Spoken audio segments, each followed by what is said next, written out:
আজ হলো ৯ সেপ্টেম্বর মঙ্গলবার। পিকে নিউজে সমগ্র বরাক উপত্যকা সহ বিভিন্ন এলাকার খবরগুলি হলো। আজকের প্রথম খবরটি হলো করিমগঞ্জ নাম বদলা নিয়ে যে বন্ধে ডাক দেওয়া হয়েছিল, ইহাতে বদরপুরের এনসি কলেজের ছাত্রছাত্রীরাও যোগদান করেছিলেন। এই প্রতিবাদী মিছিলে অসংখ্য ছাত্রছাত্রী যোগদান ছিলেন। করিমগঞ্জ নাম না বদলানোর জন্য এই প্রতিবাদী মিছিলটি ছিল, কিন্তু ইহাতে অনেক ছাত্রছাত্রীর উপর পুলিশের লাঠিচার্জ হয় এবং এক ছাত্রকে গ্রেফতার করা হয়, সঙ্গে শিক্ষককেও আটক করে পুলিশ প্রশাসন।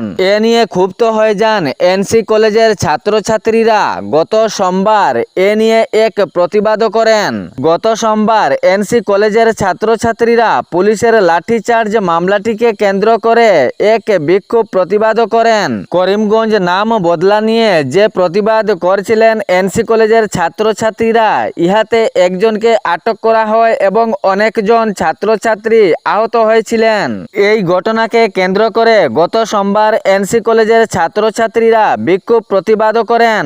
এ পরিস্থিতি সামাল দিতে করিমগঞ্জ তথা শ্রীভূমির ডিসি ঘটনাস্থলে উপস্থিত থাকেন এবং সঙ্গে বদরপুরের সিও উপস্থিত হন। দীর্ঘ সময় ব্যাপী এই বিক্ষোভ প্রতিবাদ চলে। কি কারণে এই ছাত্রছাত্রীদের উপর পুলিশের লাঠিচার্জ করা হয়েছে, এ নিয়ে উচিত বিচারের দাবি জানিয়েছেন। এর পরবর্তী খবরটি হলো বিহারে এবার আধার কার্ড নিয়ে বড় ঘোষণা করল সুপ্রিম কোর্ট। ভোটার তালিকার সঙ্গে যুক্ত হবে আধার কার্ড, সুপ্রিম কোর্টের ঘোষণা। আধার কার্ড শুধু নাগরিকত্ব প্রমাণের জন্য বহাল নয়, ভোটার তালিকায় যুক্ত হবে আধার কার্ড, সুপ্রিম কোর্ট জানিয়েছে।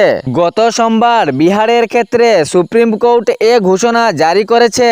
এর পরবর্তী খবরটি হলো বদরপুর নাম নিয়ে উভয় সংকটে জনগণ। এখন বদরপুর কাছাড়ের না, করিমগঞ্জ শ্রীভূমি জেলার বিভ্রান্তিতে পড়েছেন জনগণ। লিখিতভাবে বদরপুর কাছাড়ের হলেও প্রশাসনিকভাবে বিভ্রান্তিতে জনগণ পড়েছেন। ডিলিমিটেশনের সময় এ নাম পরিবর্তন করা হয়েছিল। শুধু বদরপুর নয়, পুরো রাজ্যে অনেক জায়গা রয়েছে এমনইভাবে। যখন ডিলিমিটেশন করা হয়েছিল তখন কাগজপত্রে প্রমাণের সহিত নাম পরিবর্তন হয়েছে, কিন্তু প্রশাসনিকভাবে এখনো পর্যন্ত জনমতের বিভ্রান্তিতে হয়েছে। শুধু বদরপুর নয়, রাজ্যের অনেক জায়গায় এভাবে রয়েছে। এ নিয়ে এখন জনমতে এক বিভ্রান্তি সৃষ্টি হয়েছে। এর পরবর্তী খবরটি হলো মেঘালয় অসমের গাড়ি ঢুকতে দেওয়া হবে না 16 সেপ্টেম্বর থেকে, জানিয়েছে Meghalaya all Khasia Meghalaya tourist taxi association. অসমের কোনো গাড়ি ঢুকতে দেওয়া হবে না, অসমের কোনো পর্যটক ঢুকতে পারবে না মেঘালয়ে।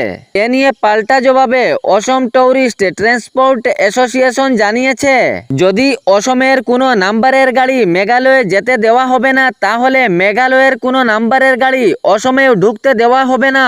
এই ছিল আজকের খবর। ভিডিওটি ভালো লাগলে শেয়ার করতে ভুলবেন না, যাতে সঠিক সংবাদগুলো অন্যজনের কাছে পৌঁছায়। ধন্যবাদ।